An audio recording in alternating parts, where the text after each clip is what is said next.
កូនកំព្រារួងនៅលំបាកវេទនាមានម៉ែជាគ្នាដែលនៅហត់គេមានគ្រប់យ៉ាងអាយខ្ញុំពេលឃ្លានទ្រាំអត់ធ្វើម្ដេចយើងនាងក្រកសត់ធ្វើការមិនមាត់សុំត្រឹមតែសុខ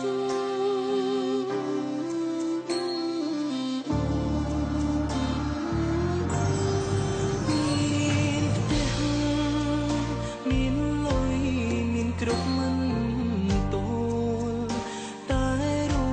ក្នុងភៀងមើលសុភ័ក្រមានគល់មិនដឹងនៅឯណា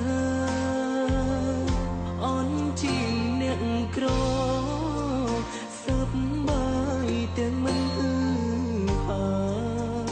រូក្នុងជីវភាពធម្មតា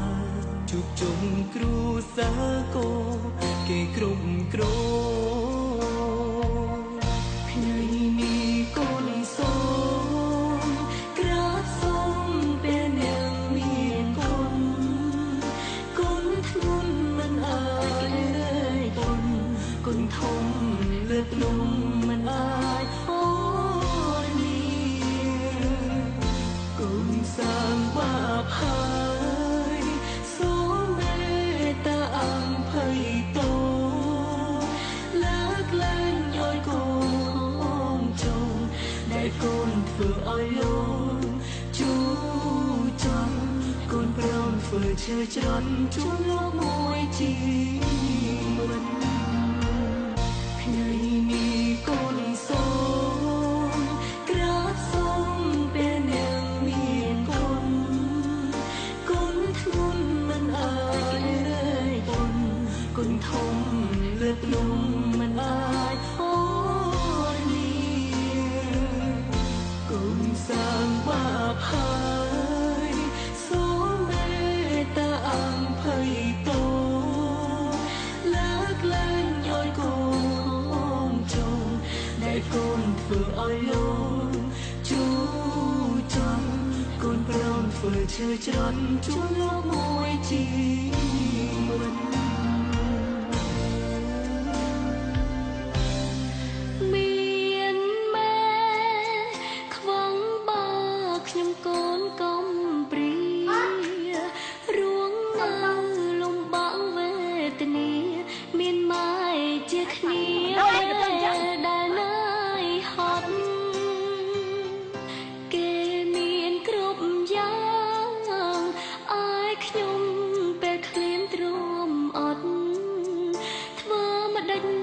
យើងនាងក្រកសត់ធ្វើការមិនមាត់សុំត្រឹមតែ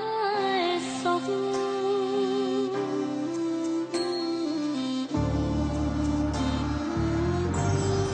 មានផ្ទះ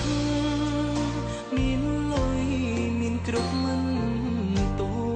លតែរូក្នុងភៀងមើលសុភ័ក្រមានគល់មិនដឹងនៅឯណាអន់ជាអ្នកក្រសប្បាយទាំងមិនហឺហារូក្នុងជីវភាពធម្មតាជួបជុំគ្រួសារក៏គេគ្រប់គ្រងថ្ងៃនេះកូនសូមក្រាបសូមពេលអ្នកមានគុណគុណធ្ងន់មិនអាចរើគុណគុណធំលើកនំមិនអាចអូននេះគុណសាងបាបហើយសូមមេត្តាអភ័យទោលើកលែងឲ្យកូនចងដែលកូនធ្វើឲ្យលោកជួចំកូនប្រំធ្វើឈើច្រត់ជួបលោកមួយជី